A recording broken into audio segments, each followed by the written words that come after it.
Mainit na pagbati po mula sa akin and in behalf of Moonwalk Community Bible Church ay nagpapasalamat ako na makarating dito sa inyo for the first time at sabi ko nga sa mga kinapastor at sa mga ilang brethren kanina, naririnig ko lang dati nung itong church na tuwing magkakaroon ng pulpit supply na pinapadala from MCBC, sila Pastor Alex.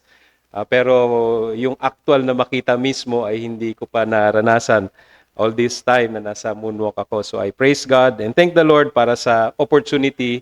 Hindi lamang makapunta rito, but of course ay makapaglingkod sa inyo sa mga kapatiran na nandito. And say joy and delight na makasama kayo finally at makita face to face sa oras na ito. Now, ngayon sa umagang ito, gusto ko magdala ng paksa na gusto kong sabihin delikado, pero kinakailangan natin. But most assuredly, no, yung paksa na ito ay, kaya sabi ko delikado, or minsan ay hindi, even as preachers, ayaw natin na, kung pwedeng iwasan natin. Kasi, walang makakailag talaga dito eh. From the pulpit all the way dyan sa mga nasa upuan at nakikinig dahil tayo ay nakikibaka sa area na to ng patience. And we are also aware na kung minsan ay kung pag-aaralan natin to, merong expectation na masusubok ka agad yung ating pasensya, atong paksa na ito, if this is true sa ating buhay.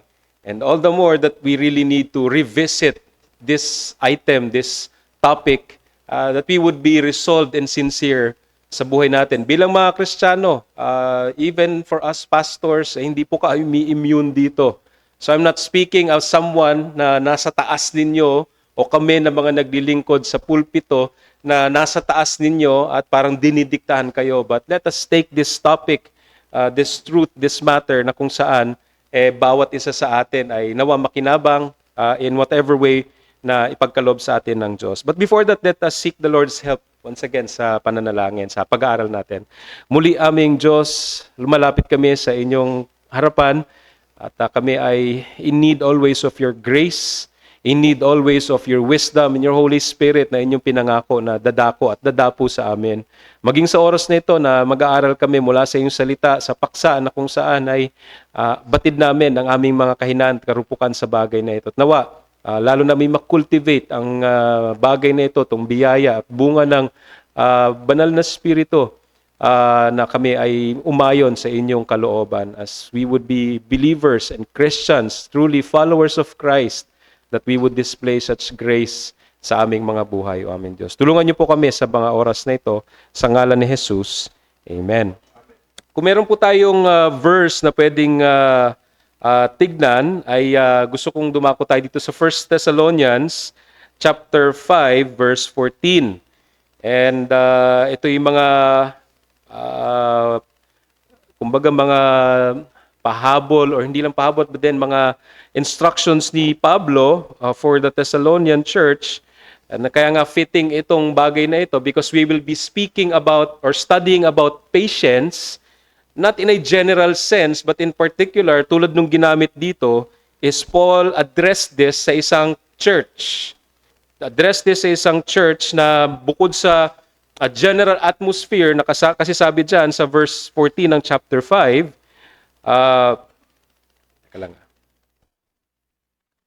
sabi dyan, we urge you, brethren, admonish the unruly, encourage the faint-hearted, help the weak, be patient with everyone. So, somewhat naka-package siya na pwede natin i-take individually to admonish, encourage, help.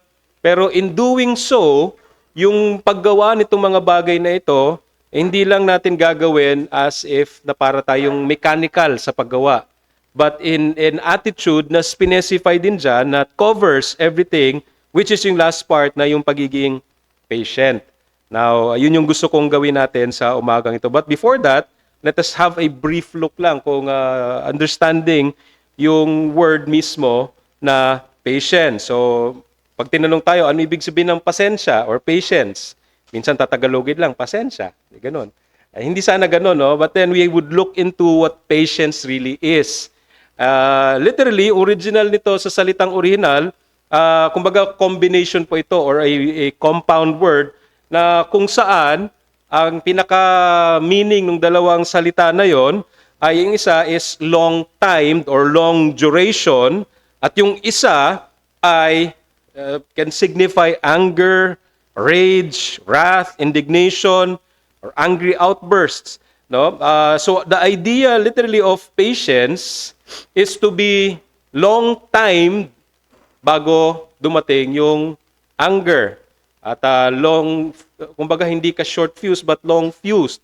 Dumating yung panahon na kumbaga hindi naman naghihintay ka na mapuno, pero the idea itself from the word is long time anger. Kumbaga, it is to be slow to anger, to suffer long. There's a sense of enduring, maging mabagal sa pag-respond ng pabigla-bigla, slow to avenge, bearing the offense of others, and to be enduring.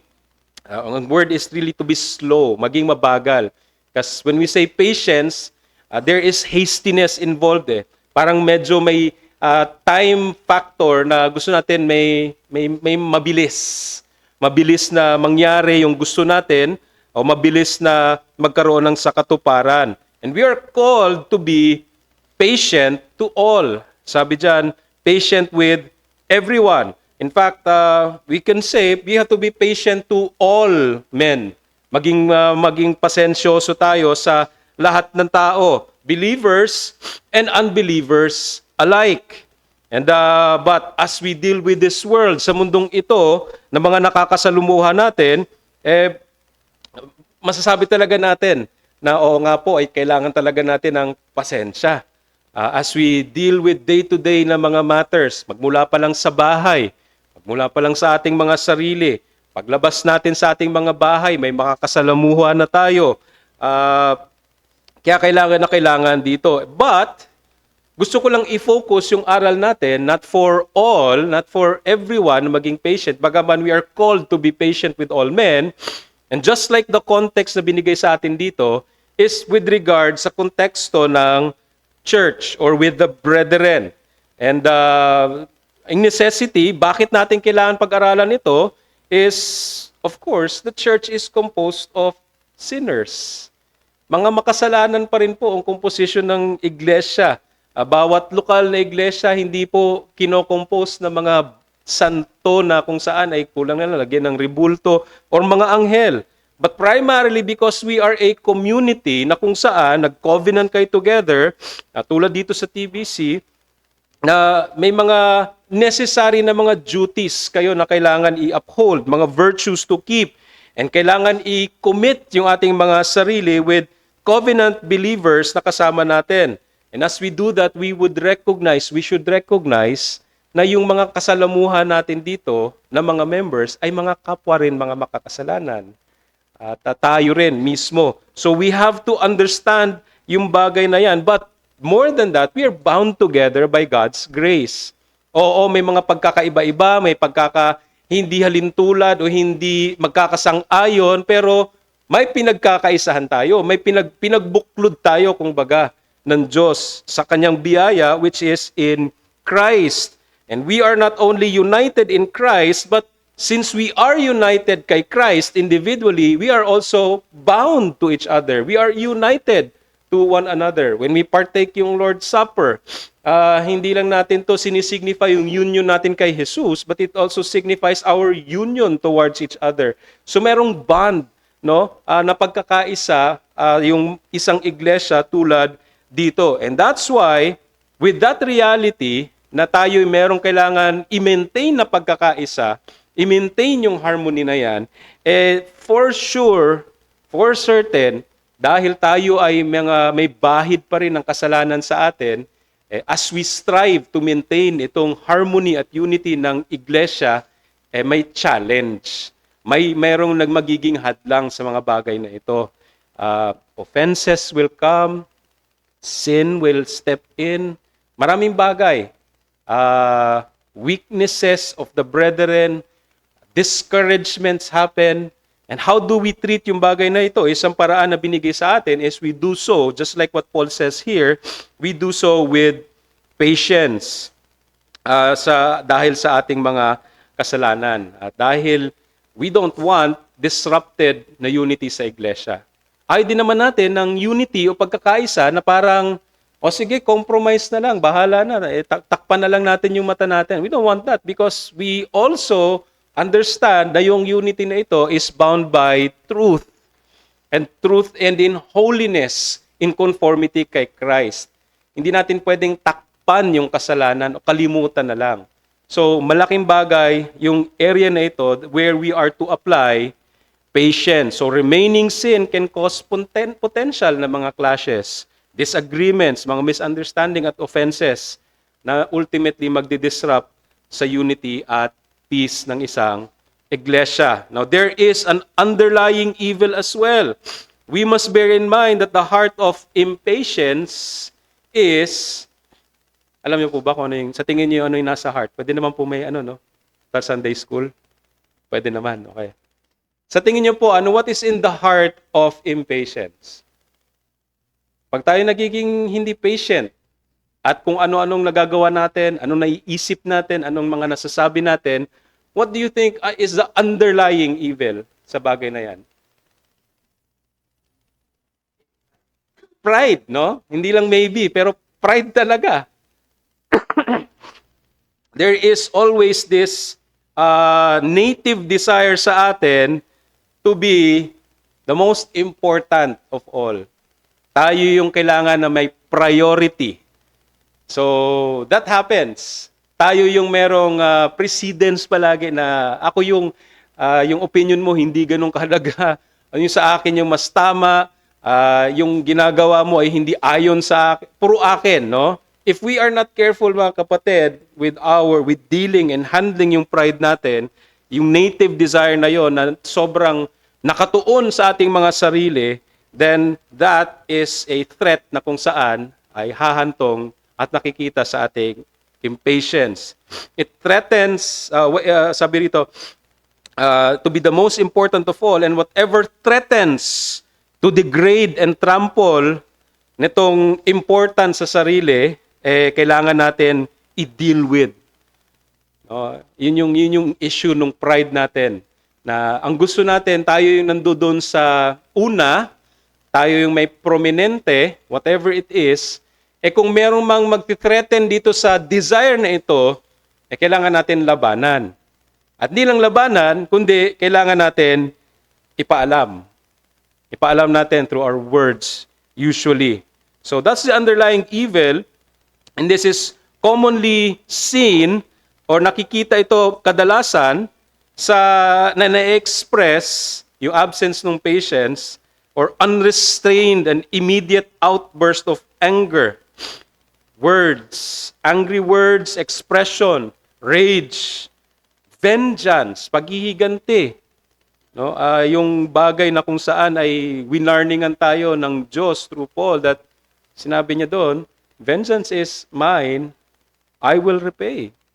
So we do not enter yung room ng vengeance.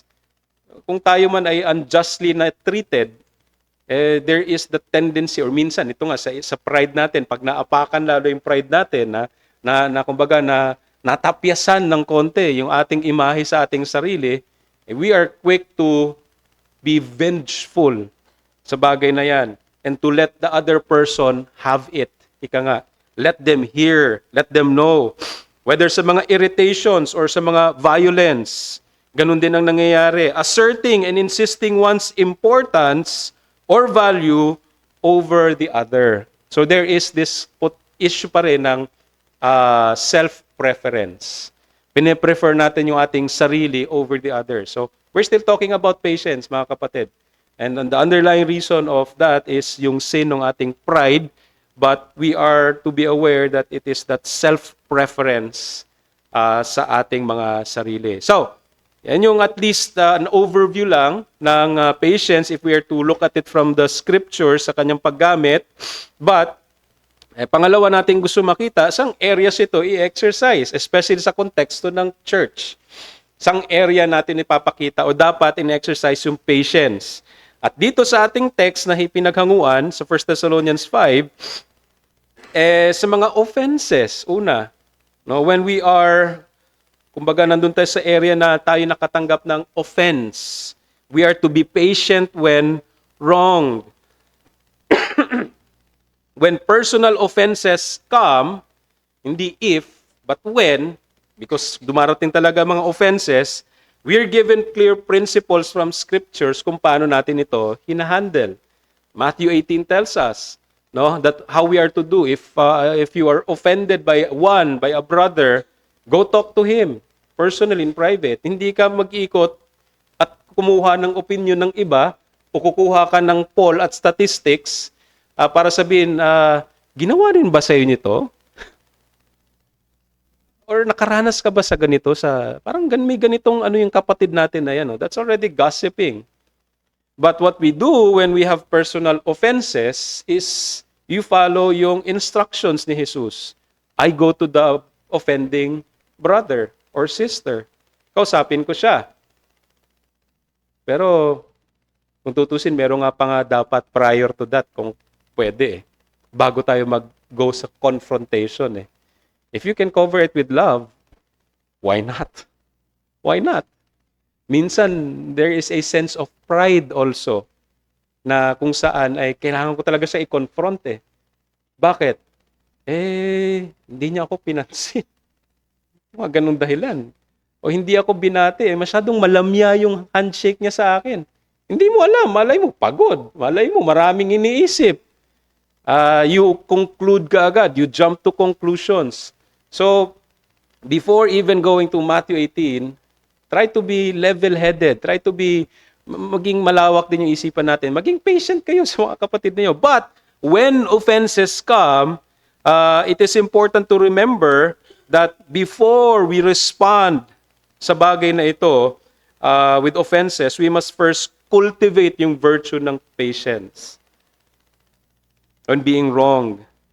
It is, after all, sa Galatians 5, it is a fruit of the Holy Spirit. Galatians 5:22-23.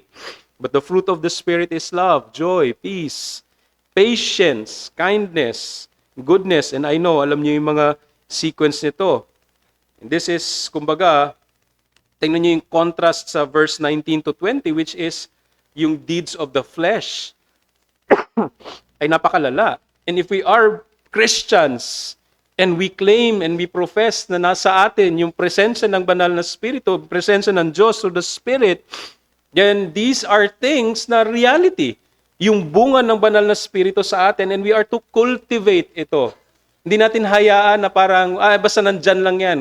Basta kung kailangan ko, bigla ko na lang gagamitin yan. It doesn't work that way.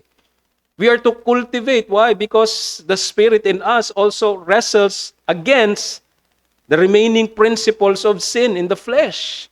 May pagtutunggali palagi. And that's why there is a cultivation. There's an ongoing work at striving after holiness.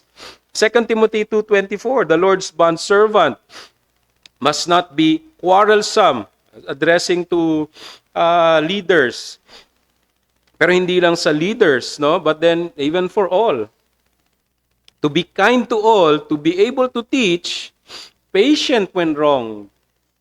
No, hindi lang yan para sa mga pastor. Kasi sabi niya, mga pastor, para sa pastor lang po yan. Kasi sa mga pastor, palagi sila yung nasa forefront. At sila yung nakakasaga palagi ng mga bagay-bagay, mga accusations and all this. Bagaman totoo, but this is not just limited for pastors, for leaders in the church, but for everyone. And therefore, we are to be patient when wrong in our response. And praying that we will not be overtaken by pride sa ating mga response. And that also na tayo ay, kung kailangang rumesponde o tayo tutugon sa offense na yon, we are to do so with grace. If we are to be patient, and if we are to give an answer, kailangan mong tugunan kasi hindi naman pwede, may mga bagay na kailangan din talaga nating tugunan. But we do so with grace, to suffer long, ika nga, not easily stirred up in anger or irritation. Kasi pag tayo sumagot, to be honest, brethren, lalo na kung irritated tayo, talagang makikita sa ating mga pananalita, naririnig, at nakikita sa ating even demeanor, not stirred up easily in anger or irritations, and being, kumbaga, vengeful yung disposition natin. So let us be careful in response kung tayo ay nakakatanggap ng offense. When we are wrong, we are to exercise. Ito yung area na kung saan pag-exercise ng patience natin, to suffer long. Again, the example natin is Christ, who endured the worst of all na sufferings. And we are called to follow Christ. And kay Jesus nga most of all, it was an unjust na treatment sa Kanya. It was, we can say sometimes na kumbaga, we were unjustly unfair yung ginawa sa atin. Pero if we're going to ask and say about injustice na nangyari, Christ, who was sinless of all, He endured yung cross for the sake of His people.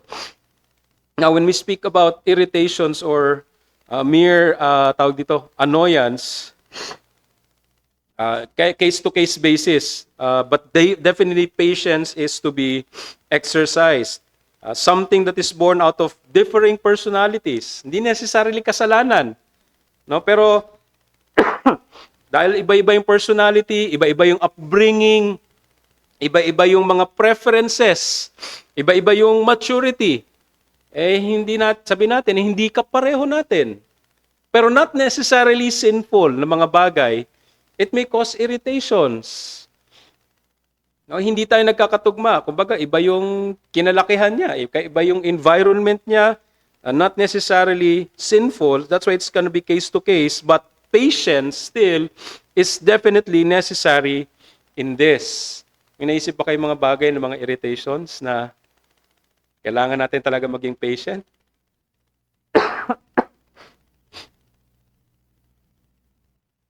I hope nahuhuli natin sarili natin minsan pag nagrereklamo tayo. Minsan kahit sa isip natin, ba naman yan? Mapapaganon tayo. Irritations na, again, not necessarily sinful, but we are prone sa mga bagay na yan. Gusto ko mag-ingat sa mga examples, hindi ko alam kung ano yung context. Like for example, ikaw, sanay ka na sa bahay nyo, nung lumaki ka, tinuruan ka magulang mo na ganito yung demeanor sa pagkain, sa ganyan. Tapos may nakasabay kang kumain. Hindi ganun yung nakasanayan mo sa bahay. Sabihin natin, parang ingay naman ngumuya nito. Parang sa loob mo, parang nagtitimpi ka na gano'n, parang nakakawalang gana and all that. Ang dami mo nang naisip. Parang inassume na, siguro hindi tinuruan to sa bahay, siguro ganito to. So, maging patient tayo with irritations and be careful with our irritations. So, i-temper natin yung ating sarili, mga expectations natin kung minsan. Again, different things, not necessarily sinful, pero magkaiba sa atin. Iba sa nakasanayan natin. Mag-ingat tayo, dun minsan din yung patience. Kailangan natin. No? So, just an example lang yon. We do not want to act in such a manner na kumbaga, our treatment is on the excessive side. Magiging legalistic na naman tayo. Kung ganun yung treatment natin na things indifferent, dahil sa irritation natin, ang tingin natin kasalanan na yon or tatratuhin natin as sinful. And that's what we are to be careful also of going to that extreme on the other hand. Consideration and patience are helpful in dealing with such matters. So we forgo yung ating mga sarili. Minsan naiirita ka, nagtataka kayong katabi mo, but parang okay lang sa kanya, sa akin hindi. No? Magtaka kayo talaga, bakit? Ano ba yung source ng, bakit parang pikon ka na dahil sa kaharap mo na ganito, ganyan? You have to be careful also sa bagay na yan. You need to be considerate in dealing with these matters. So again, case-to-case basis. But also, the area to exercise patience is in admonition. Sabi sa verse natin, that we are to admonish one another. When we speak about admonishing or admonishment, this is in the context po ng isang iglesia where admonition happens, It is the case when someone is behaving in an in a disorderly manner. Disorderly, kumbaga out of step yung ginamit na word dyan, is that hindi ka at the right pace, hindi tama, kumbaga sa marching order, kaliwa, kaliwa, kaliwa, kanan, kaliwa, ikaw sa liwa. Iba yung ano. So kung naging officer kayo siguro sa mga CAT o kung ano man, at may kita mo na halatang-halata mo, pambira tong batang to ay iba talaga yung ano. And I remember nung as an example, nung nasa Dragon Boat, nasa rowing team ako, yung nagsasagwan, no, ng sabay-sabay. Kung isa lang po ang hindi sabay na sumagwan, yung tempo, yung pagpasok ng sagwan sa tubig, babagal po talaga yung bangka. Mararamdaman ng bawat isa. Ang tawag nga namin doon sa ganun ay sawsaw. Pag may, sawsaw na naman si ganito dyan, halatang halata. So, nararamdaman ng buo nung nakasakay sa bangka when someone is out of step and it may cost yung race, panalo. So, when someone in the context ng church is out of step dahil sa maraming bagay, no? We practice therefore yung admonishing. We want to be patient sa ating pag-apply ng admonishing na ito. Na hindi lang tayo basta-bastang sisita, no? Parang we take it upon ourselves. And by the way, hindi po ito duty lang ng pastor or ng iilan. This is a call for everyone to admonish one another. Patience is therefore necessary in admonishing an erring brother in order to bear with them. Hindi lang pakisamahan, but then we bear with them. Makausap sila and all that. But when pride and self-righteousness is given room, even yung admonition natin, na napakaganda dapat, it may look like something na kumbaga imbis na admonishing ang i-apply, imbis na a soothing balm, kumbaga, na para mailapat doon sa masakit na parte, para kang parang may sugat na imbis na ang ano mo is malagyan mo ng ointment na kung saan ay lumamig ito at humilom yung sugat, ang nilagay mo ay efficacent oil, kunwari, no? Okay, alcohol. Yun yung ginagawa. You want to address an issue, pero hindi tama yung paglapat. At hindi tama yung nilapat mo. It looks like a cold and indifferent na rant. Parang nagra-rant lang. Na imbis na admonishing, yung maririnig mo, ikaw kasi, bakit ka kasi ganyan? Dapat hindi ka ganyan, dapat hindi ganito. It's a carnal lashing out. Kumbaga parang yung dila natin, parang naging latigo.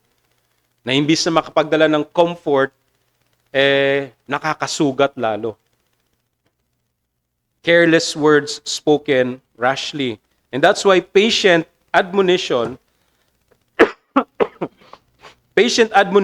bears an erring brother with loving kindness, humility, sincerity, pero merong firmness. Hindi compromising sa kasalanan or sa bagay na ina-admonish natin sa kapatid. There is firmness in pointing out yung wrong. At the same time, showing equal eagerness to set yung kapatid na yon back on track, maibalik sa tamang landas. Kung lumilihis ng dahan-dahan, palayo ng palayo, mahuli ka agad natin in patience, in grace, na ang goal natin is ma-restore ito pabalik sa kanyang dapat natahakin bilang membro ng isang iglesia o bilang isang mananampalataya.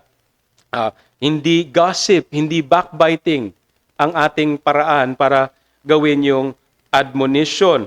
And example lang is yung mga kapatiran. For example, may mga iilan na habitually or talagang nakasanayan na sa kanilang stated meetings, nagiging masama yung kanilang testimony.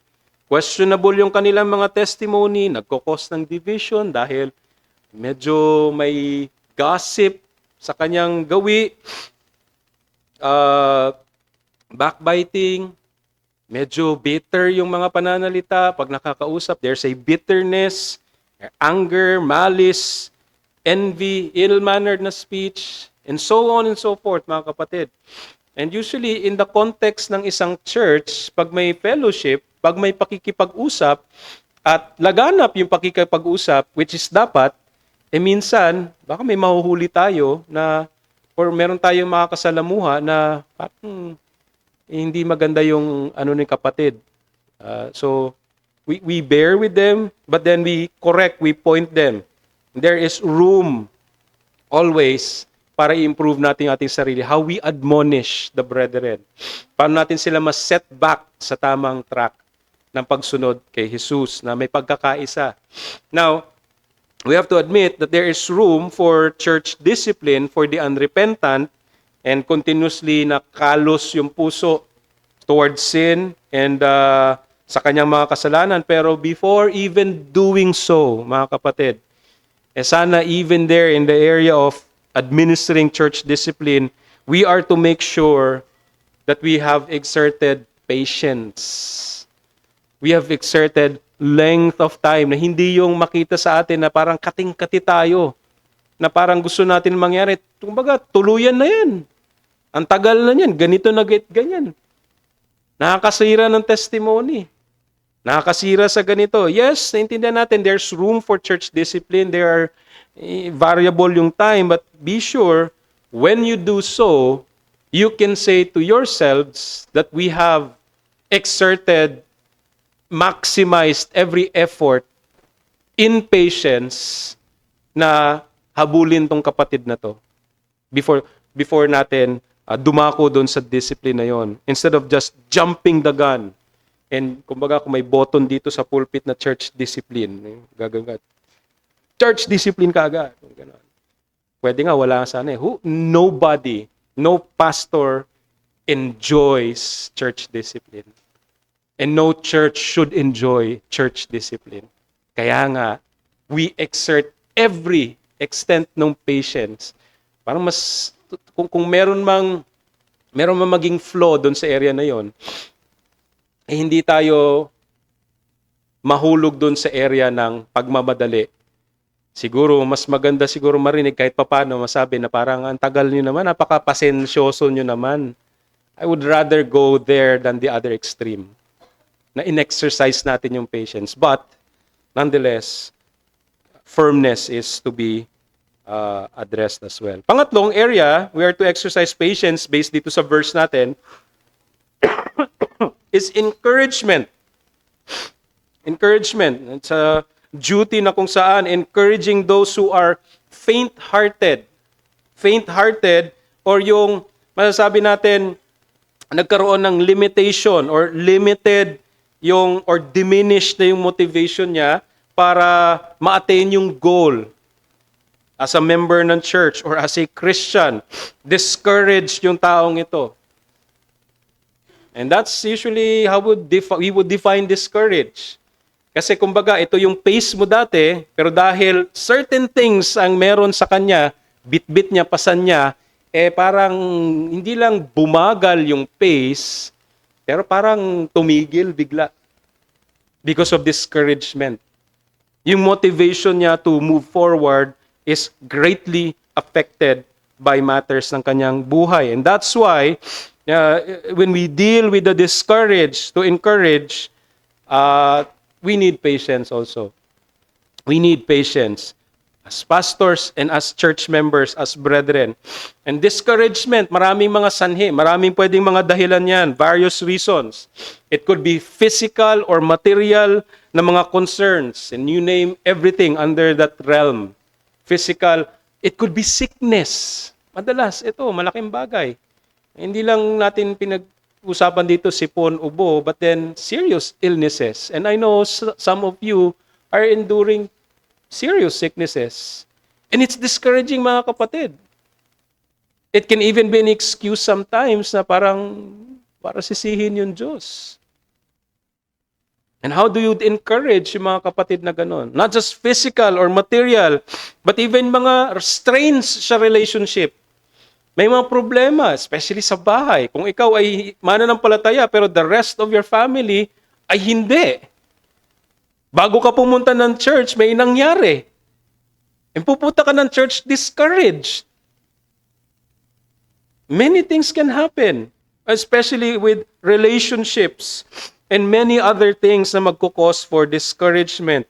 Pero ang pinaka-resulta is that one is hindered or bogged down sa kanyang pag-move forward, sa pag-persevere, sa pagsunod kay Jesus, sa pagiging mabuting kapatid, sa pananampalataya. Therefore, when we deal with the discouraged, again, patience ang kailangan natin dito. We need to act in patience. Like Christ, ang pinakamagandang example. Although hango sa Old Testament, when we look at Isaiah 42 verse 3, and this pertains to Christ, of how Christ deals with those who are weary, heavy-hearted, laden with burdens and discouragements. Ano sabi sa Isaiah 42:3? A bruised reed he will not break. Bruised reed.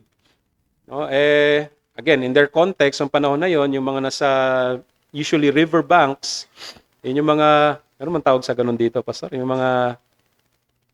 mga reeds, kumbaga, yung mga matataas na mga damo na merong mga, parang hotdog na nakatuhog.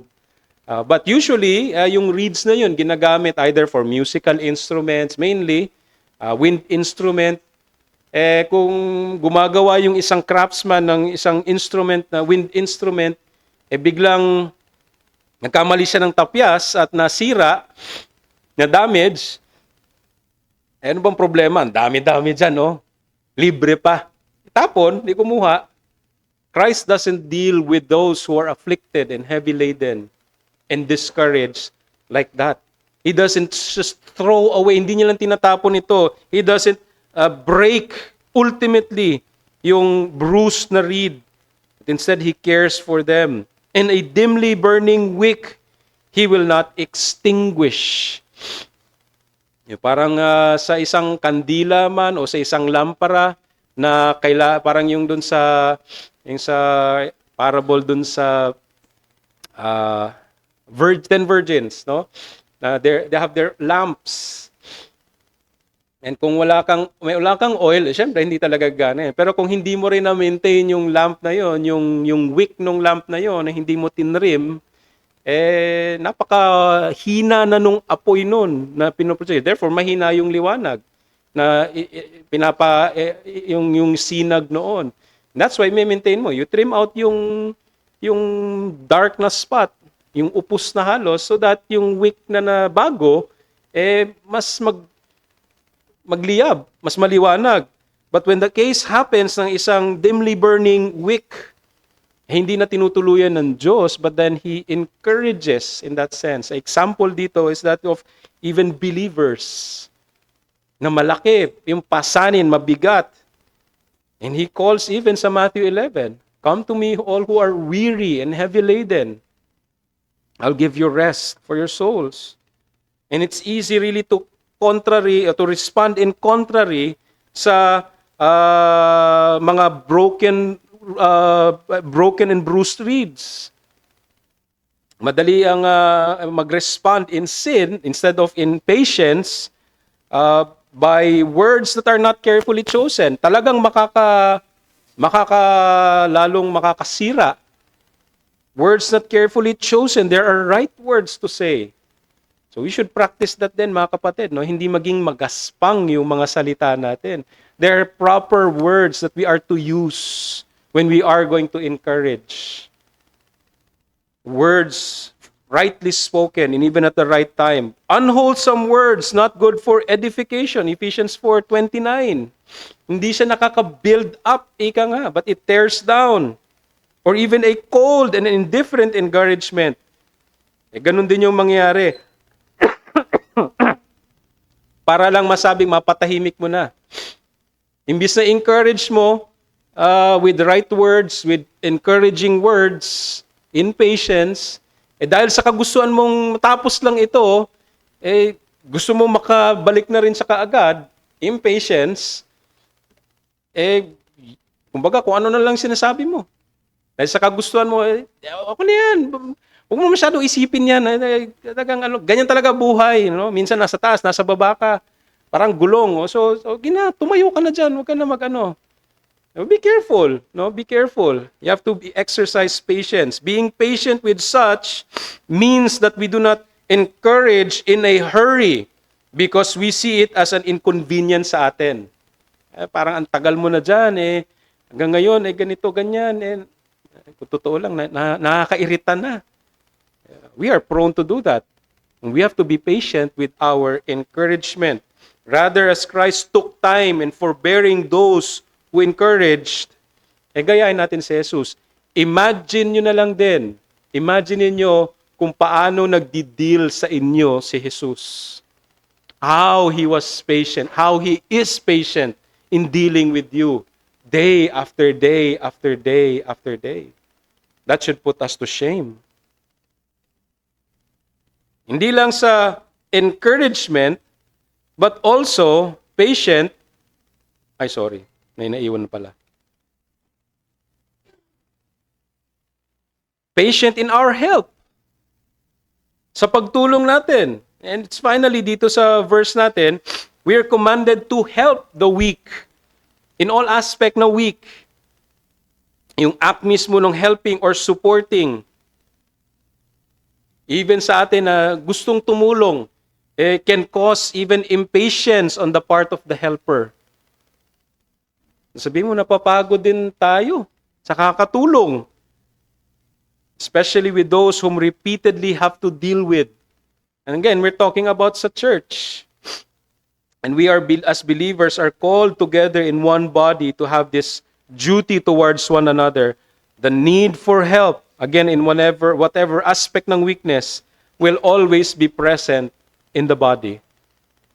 There is always gonna be someone na nangangailangan at mangangailangan ng tulong. Therefore, we are not just to be ready to help, not just able to help, but to have prolonged, patient help. Ang tanong palagi, Pastor, hanggang kailan? Yan, magandang tanong. Hanggang kailan tayong tutulong? Of course, there are certain considerations na kailangan natin. Kung yung kapatid na ito, sa tingin natin, sa assessment natin, parang sa yung tulong natin, mas lalong na-encourage siya magkasala at magtamad, mukhang hindi na yata tama yun. Kailangan ng ibang exhortation yun. Pero patient pa rin. So may mga bagay na ganon. One may be overburdened. Na gusto yung process ng help ay maging immediate again. Yun yung immediate. Gusto natin matapos na. Ayaw natin kasi tayo mismo nahihirapan. As a church, as individually. And even we see yung opportunity ng helping others as something na burdensome sa atin. And we see examples of this kay Christ. When the disciples wanted to send them away. But Christ said no. That's why it's a great blessing. It's a great blessing to belong to or be a member of a covenant community like this church. Hindi dahil parang tingin natin dito parang makakakuha tayo palagi ng tulong and all that. Hindi po yun yung dahilan. But because of such blessing na kung saan ang bawat isa ay merong mutual care and edification na kung saan ay tayo'y bound na may responsibility to care for each other. Hindi lang ito, anong meron sa akin? Anong meron sa akin dyan? Anong makukuha ko? But ano ang maaari kong maitulong? And it's a blessing to be a part of such covenant community. But we have to remember that remaining sin, as it continues to take residence in us, we are to struggle. We are to struggle with this good and righteous deed of helping the weak. Pero tayo ay mag-persevere to deny the flesh and follow after our Master in patiently looking after each one of the brethren natin. The weak, as we are also weak. We are all weak. That's why we depend upon each other. But lastly, why be patient? I have to magbibilisan ko na ng konti. Bakit kailangan maging patient? It's in obedience to God. Number one. In the world, yung patience is tinitingnan as a virtue na maganda na dapat anuhin. i-emulate ito. Kailangan, magandang halimbawa ang pagiging patient. Tinataas to sa mundo. In the world, we see people love those who are patient. Ideal ito. Magandang halimbawa. Minsan, nasa resume natin, what are your characters? Lagay ito doon, patient. Patient when wronged. Sana hindi pang resume lang po pag nagsabi tayo doon. Madali lang yan sa papel. Parang ito ngayon, madali lang ito pag-usapan. Nevertheless, it falls short yung commendation ng mundo to the patients. Yung how the world sees patient or patient people or patients or to be patient, it falls short of a real essence ng character na may reference sa Diyos. We want to be patient because of our relationship sa Diyos, because we know God is at the utmost. We see God palagi sa bagay na ito. We are to be patient because how God has been patient sa atin. And He calls us to be patient.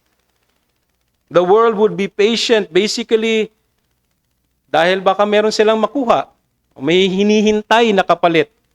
Malay mo, swertihin ka rin. Yung mabuting karma ay bumalik sa'yo. That's not godly patience. It's a selfish patience pa rin. Not just patience, not just obedience to God. When we speak of this, it puts us under the realm of evangelical obedience. Dahil sa ating ugnayan sa Diyos through Christ, how He has been patient sa atin, sa ating kalagayan bilang makasalanan. And because of that, we are driven. The love of God compels, constrains us. And therefore, we are to be patient with all men, especially the brethren. We have the grace at enabling ng Diyos through His Spirit. And therefore, we are to be patient as God has demanded of us. Pero, hindi lang ito patience na kung saan dahil inutos lang Diyos sa parang, sige, fulfilling a duty. Gaya nung sinabi ko dun sa huli, there is an essence of love, evangelical obedience. Out of love, we are to be patient because to one another because of love. Our love for God and our love for our neighbors. And 1 Corinthians 13, ano ba yung 1 Corinthians 13? Yung love chapter. Descriptive of what love is. But when we try to study ano yung 1 Corinthians 13, kung paano dinescribe ni Paul yung love, these are all action words. These are all verbs. Hindi po ito parang descriptive lang, hindi lang ito adjective. These are verbs. These are all action words.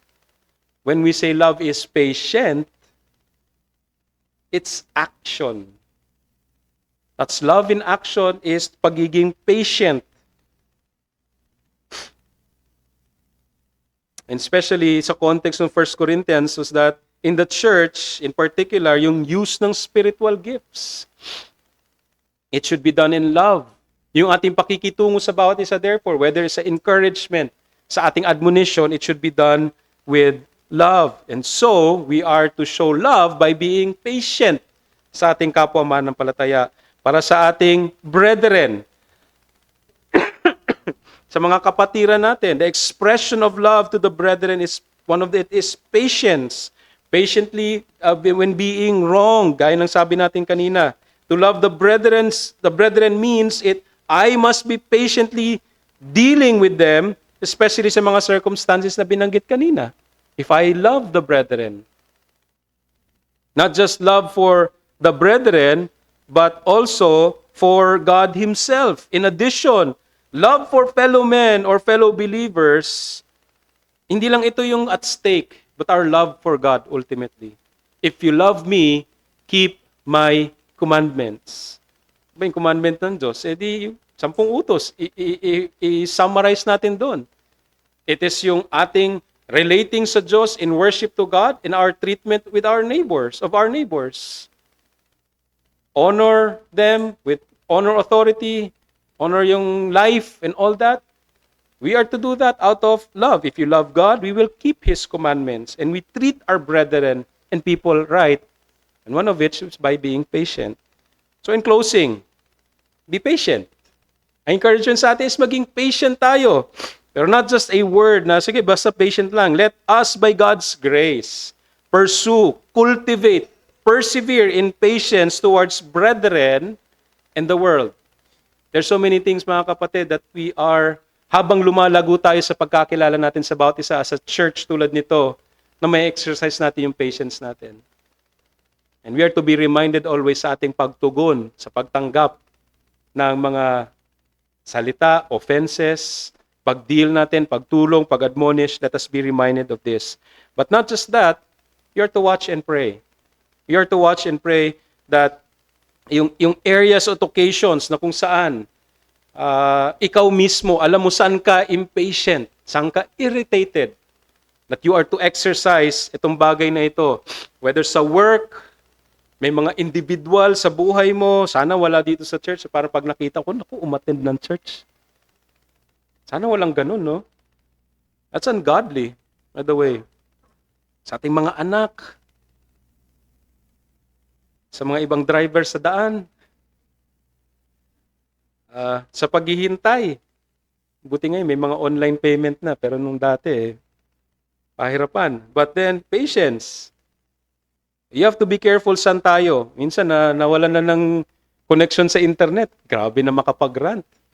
Masakla pa, minsan, maabot pa sa social media. Wala na naman kaming internet.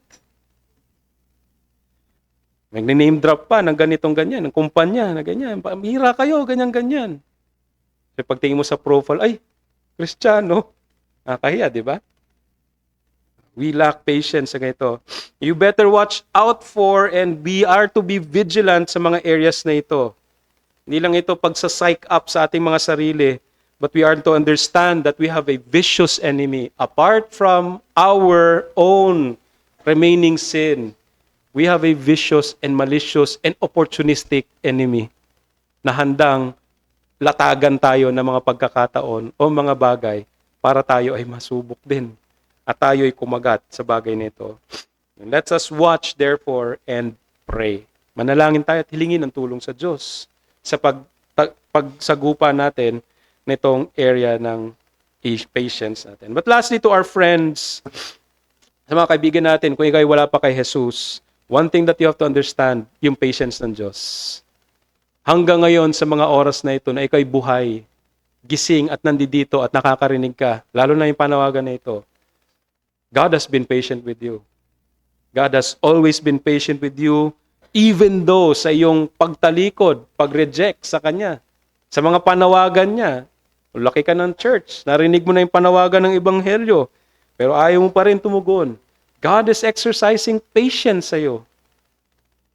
But this patience will soon run out. May katapusan, may hangganan ito.